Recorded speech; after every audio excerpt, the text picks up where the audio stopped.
Hello everyone, I'm Troy Murray, as most of you will know by now, and I'd like to talk this morning about this book. This is the Book of Prefaces by Alasdair Gray. Now that's what you know it as, but for the 5 or 6 years that I worked with this book, on this book, it was known to me as, give me a second, the Anthology of Prefaces. Yeah, because they changed the name at the last minute and didn't tell me. What this is what's known in the printing trade as a chromalin. And it's a one-off print, colour print, to allow tests of, make sure everybody's happy with the colours, a big job. There's gold, leaf and things like that on this, so the printer sent it to me to make sure I was happy with it. And I said yes, so as far as I was concerned, this was going to be the title of the book.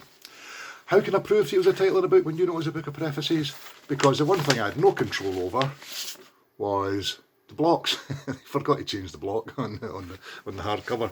So anyway, what I wanted to say now, this was a labour.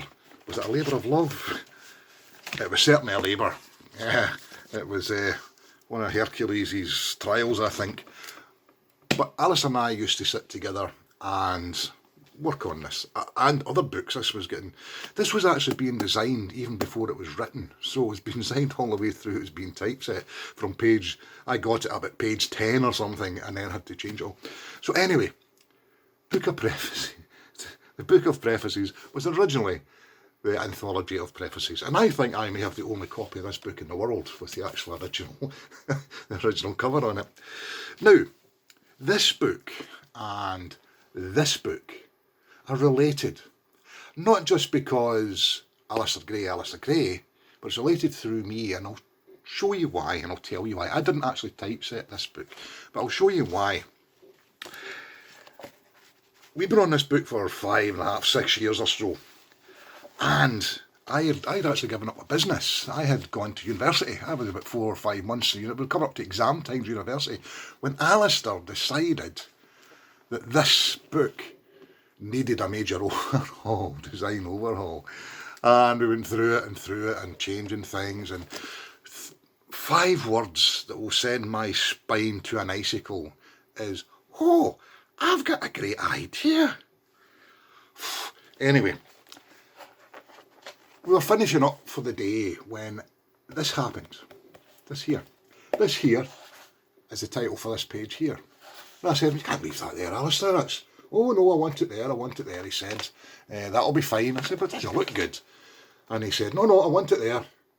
And I get a bit irate with him, because I know that tomorrow this is going to end up back there again. Why did that make me angry? Or annoyed at him? That's probably the only time in all those years I was ever annoyed at him.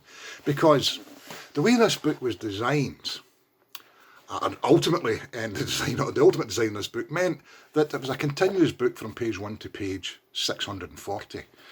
And up here, you have the headers. Now, simply by the nature of design of the book, all of these headers could change page by page. Most of them did change page by page.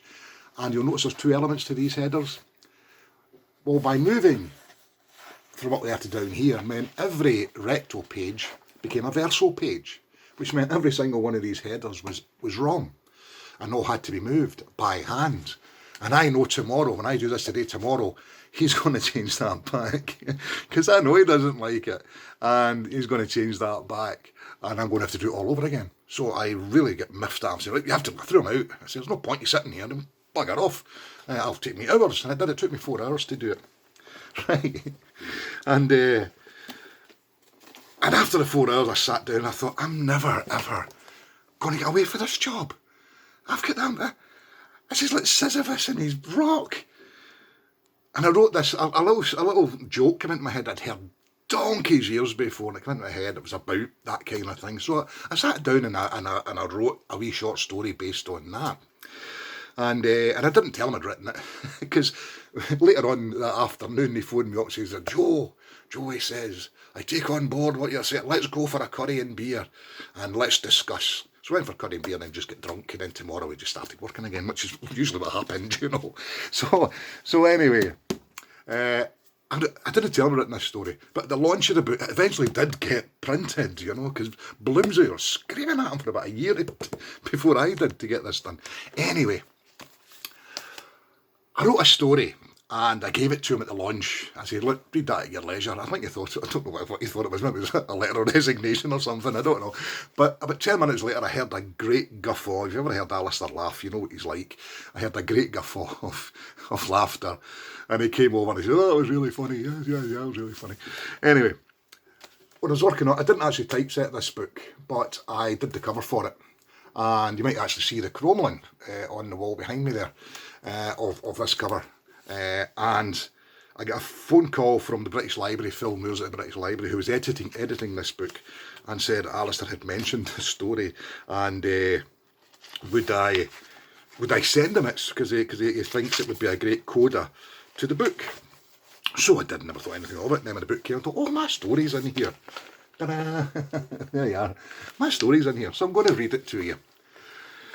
It's called A Short Tale of Woe, and you might have heard the joke that it's based on, but it's called A Short Tale of Woe, and it's by me, Joe Murray. So I'm going to read it to you now. I hope you enjoy it, okay? Just move that over there a little bit. Yeah, there we go. And microphone, make sure I'm right. I can hear me. Yeah. Okay. Short Tale of Woe by Joe Murray. The heat was becoming unbearable as we walked single file towards the jobs allocation window. The furnaces were running full blast, giving off the only light in that dark, oppressive place. Up ahead, as each poor soul approached... So I thought I'd stop recording, sorry. Up ahead, as each poor soul approached, the iron window opened. Items were handed out, then it closed again. All the while could be heard the overseer's monotonous, "Moving on there. No holding up the queue." When I reached it, the window scraped back. A hand reached out and gave me a bucket. "I Clyde," said a voice. "Empty it." The window screeched shut. The bucket was old, the handle was broken, and the bottom had rusted through. But there's a hole in it. The job will be impossible." "Moving down there, no holding up the queue," said the overseer. I held the bucket up for him to see. "But this is impossible." "Move along there, no holding up the queue." The window eared open again. "Problem?" asked the voice. "There's a hole in the bucket," I said meekly. "The job will be impossible." Claw-like nails rattled a tattoo on the sill for a moment, then the hand reached out, grabbed the bucket, dragging it back with a goatish laugh. "Okay, here, do this instead." A large pile of papers was pushed through as a voice shouted, "Right, big fella, you're on." The window closed with a clang that rang of finality. The iron door at the side of the window opened and a big chap walked through, with the first friendly smile I had seen since coming to this place. I recognised him immediately. I looked down at the pile of papers. The top sheet read, "The Book of Prefaces by Alasdair Gray, for typesetting before the next millennium." Within the next millennium. I banged on the window and cried, "Give me back my bucket! Please, please, give me back my fucking bucket." "Move along there, no holding up the queue," said the overseer. That's a daft old story, but that's how I felt at the time. Anyway, Alasdair seemed to enjoy it. Alasdair, what a man. For years we sat together, shoulder to shoulder. He'd be sitting here and we'd be working on my computer just like this, and he'd be telling me what he would like to happen, for the page to look like, and I would make it happen for him. Sometimes he'd ask for things that were very, very difficult, so I'd have to work out a way of doing it for him, because as you know, Alasdair's books, they're very particular, and it was difficult at times. He He's a perfectionist, so it can be very hard. You change a lot of things. You do something, work really hard on something, and then it'd be gone because you want something else. But it was very difficult to be angry with him because he was just Alasdair. He was a great friend, colleague, I would say, boss even, if you would want to put it that way. He was my client or whatever. And he had a great sense of humour. We had great fun working together for hours and hours on end. Didn't work every single day, of course, but in periods we'd be working a bit. It could be a whole week sometimes 2 even, depending on what we were doing. And it could be very busy, very hectic. He is a perfectionist, so it could be very difficult. But he had a brilliant sense of humour. He was a very, very, very clever man. And a mind as sharp as a razor blade. A lot of people saw Alasdair as a kind of bumbling, but the reason for that was his brain worked 3 times as fast as his mouth ever could. And that was why he bumbled a little bit at times, but he knew exactly what he wanted. I mean, this guy could recite things from books he'd read 30 years ago and recite whole passages from them, in one go. And he had an incredible mind. And he was absolutely fabulous and wonderful to work with as at work.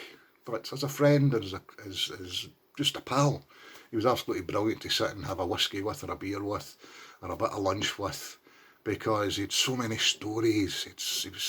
And he had just such a wonderful sense of humour and just such a nice man. In fact, he was a very, very nice man, a beautiful soul, I would say. Oh, he had a temper. Oh, God. Yes, he had a temper, and you didn't want to get on the wrong side of him. Though, him and I only fell out that once. Well, I fell out with him, he did for me. In fact, he thought it was great. He thought, my staff have gone on strike, but we have negotiated. Yeah, he bought me a curry. And as you notice, anyway, the bit was still on the bottom of the page. He never ever moved that. He moved everything else, but he never moved that. So I ended up doing the whole thing anyway. But he never moved that. That was his nod to me. But he thought it was great. He just thought it was great. His staff had gone on strike, but he'd negotiated a peace deal, which was curry and beer. And for me, that's wouldn't be over any time with that. But he's a wonderful man, and I never got to see him for quite a long time before he died at the end of last year. For lots of different reasons. I knew he was really busy before and had been unwell, and I didn't want to take that up to him either for a while. But it'd been quite a long number of months I hadn't seen him, so when I went to see him at Christmas, he was already out the house, and nobody would tell me where he was. So I only found out a few days later that he had died. So I still got his Christmas present down in the living room there. But I miss him dreadfully. He was an absolutely wonderful man, and I know I'm not the only one who miss him. He was an absolutely wonderful person, kind, generous to a fault, with his time and with everything else. So I definitely really miss him, and God rest you, Alasdair. You were, Will Self called him sui generis, one of a kind, and Will Self was spot on. Rest in peace, Alasdair. We all miss you. Thanks very much for listening. Speak to you again. Bye bye. Cheers.